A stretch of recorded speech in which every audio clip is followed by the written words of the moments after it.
Kwa maana jinsi hii Mungu aliupenda ulimwengu hata akamtoa mwanawe pekee, ili kila mtu amwaminie asipotee, bali awe na uzima wa milele. Maana Mungu hakumtuma mwana ulimwenguni ili auhukumu ulimwengu, bali ulimwengu uokolewe katika yeye. Hivi leo Yesu Kristo ana zaidi ya wafuasi milioni 1,000. Vitabu 4 vya Injili vinasimulia mwanzo hafifu wa imani ya Kikristo, na wakati ambapo vitabu vingine vya Injili vinasimulia mambo mengine zaidi au hata mambo yale yale, lakini kwa njia tofauti kidogo. Hii ni hadithi yake kama ilivyoandikwa katika Injili ya Luka.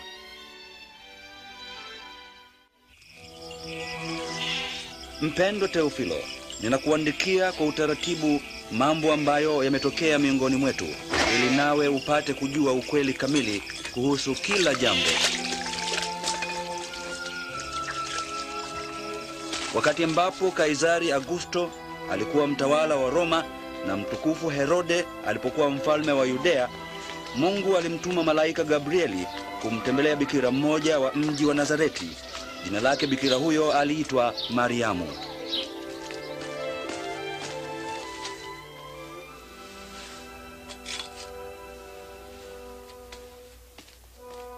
Malaika Gabrieli akamwambia, usiogope Mariamu, kwa maana Mungu amekujalia neema. Utapata mimba na kuzaa mtoto mwanamume, na jina lake utamwita Yesu. Yatawezekanaje hayo? Mimi ni bikira. Roho Mtakatifu atakushukia na uwezo wa Mungu utatua juu yako.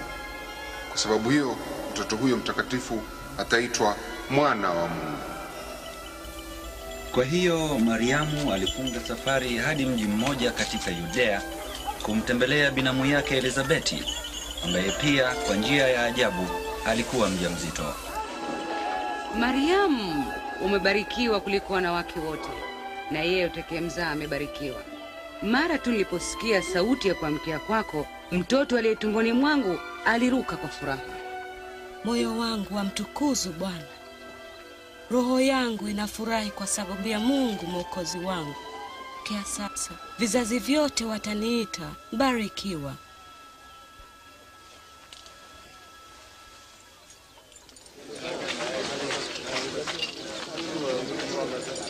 Tangazo rasmi lilitolewa na mfalme wa Roma kwamba wahesabiwe watu wote wa majimbo yake ya Galilaya na Yudea.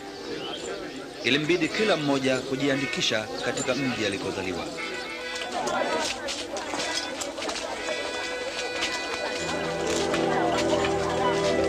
Basi Mariamu alienda Bethlehemu katika Yudea kujiandikisha pamoja na Yusufu mchumba wake.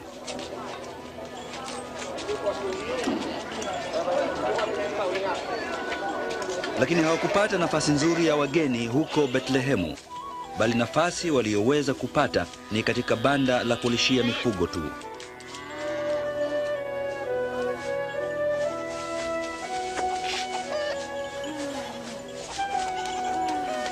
Na kulikuwako wachungaji katika sehemu hiyo waliokuwa wakilinda kondoo wao usiku, wakati malaika wa Mungu alipowatokea na utukufu wa Mungu ukawang'aria pande zote.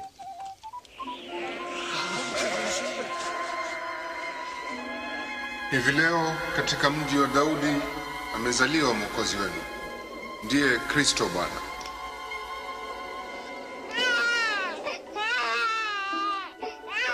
Wachungaji waliharakisha kwenda kumwona mtoto mchanga aliyekuwa horini. Nao wakawa ndio wa kwanza kueneza habari njema, ama injili ya mama bikira na kuzaliwa kwa Mwokozi. Juma moja baadaye, wakati wa kumtahiri mtoto ulipofika, wakampa jina Yesu, na Yusufu na Mariamu wakamchukua hadi Yerusalemu ili wamweke mbele ya Bwana. Huko hekaluni kulikuwa na mtu mmoja mwema na mcha Mungu ambaye Roho Mtakatifu alikuwa amemwahidi hatokufa mpaka atakapomwona Kristo. Jina lake aliitwa Simeoni. Sasa Bwana, umetimiza ahadi yako. Waweza kumruhusu mtumishi wako aende kwa amani.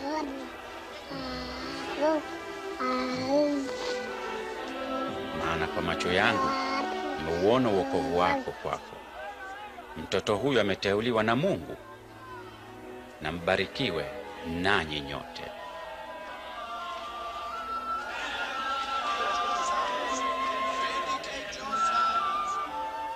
Basi walipokwisha timiza wajibu wao wote wa kidini, walitoka Yerusalemu na kurudi Nazareti.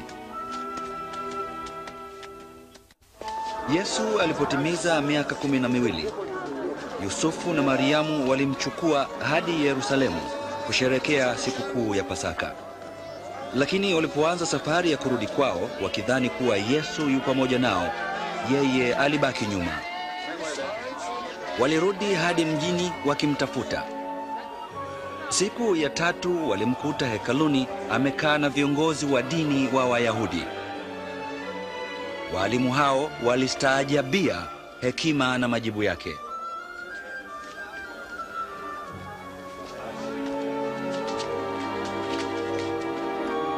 Wanangu, mbona umetutendea hivi? Baba yako na mimi tumekuwa tukikutafuta kwa huzuni. Kwa nini mkanitafuta? Hamkujua kwamba inanipasa kuwa katika nyumba ya baba yangu? Basi akarudi pamoja nao hadi Nazareti, naye akaendelea kukua katika hekima na kimo, akapendwa na Mungu na wanadamu.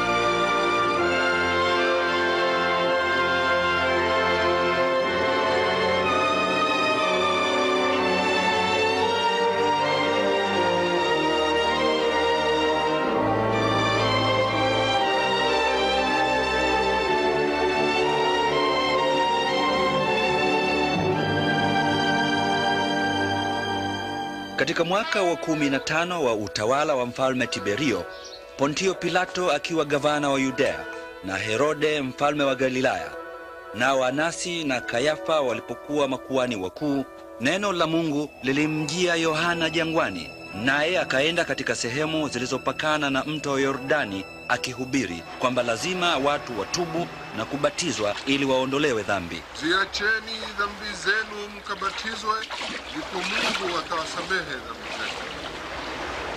Kama ilivyoandikwa katika kitabu cha nabii Isaya, kuna mtu asemaye kwa kelele jangwani, tayarishieni Bwana njia yake, nyosheni njia yake ya kupitia. Kila bonde lazima lifunikwe, kila kilima na mlima visawazishwe. Barabara zilizopindika lazima zinyoshwe, na njia mbaya zinainishwe, na kila mtu atauona wokovu wa Mungu. Tufanye nini basi? Enyi kizazi cha nyoka, unatuagiza tufanye nini? Tuambie, tufuate njia gani? aliye na nguo 2 amgawie yule asiye na nguo, na aliye na chakula ni lazima awagawie wengine. Mwalimu, sisi ni watoza ushuru. Tufanye nini? Msitoze zaidi ya kiasi kilichowekwa. Na sisi je, tufanye nini? Msichukue vitu vya mtu yoyote kwa nguvu, wala kumshitaki yoyote kwa uongo. Toshekeni na mishahara yenu.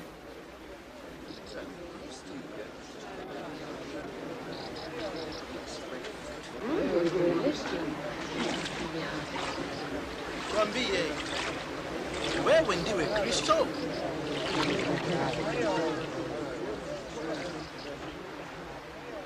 Mimi nawabatiza nyinyi kwa maji, lakini mwingine anakuja mwenye uwezo zaidi kuliko mimi. Huyo sistahili hata kumfungulia kamba za viatu vyake. Yeye atawabatizeni kwa Roho Mtakatifu na kwa moto. Ana chombo cha kutwangia nafaka, naye ataipepeta nafaka yote na akusanye ngano ghalani mwake.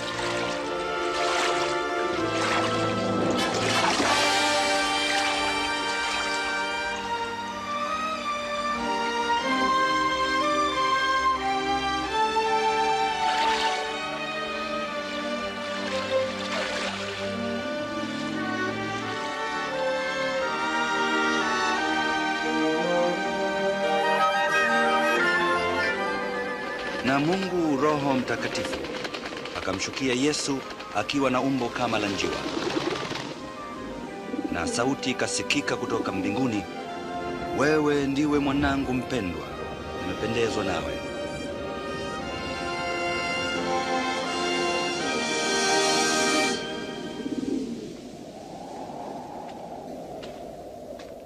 Yesu alipoanza kazi yake hadharani, alikuwa na umri upatao miaka 30. Alitoka huko Yordani akiwa amejaa Roho Mtakatifu, akaongozwa naye kwenda jangwani ambako alijaribiwa na Shetani kwa muda wa siku 40. Wakati huo wote hakula chochote.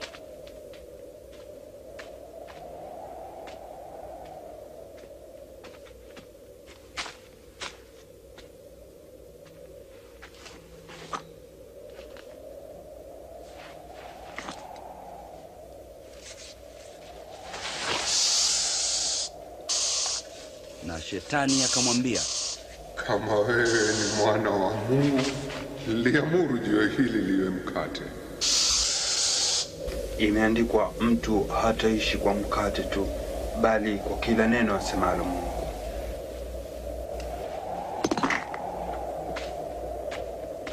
Kisha Shetani akamchukua hadi mahali pa juu, na kwa muda mfupi akamwonyesha tawala zote za ulimwengu.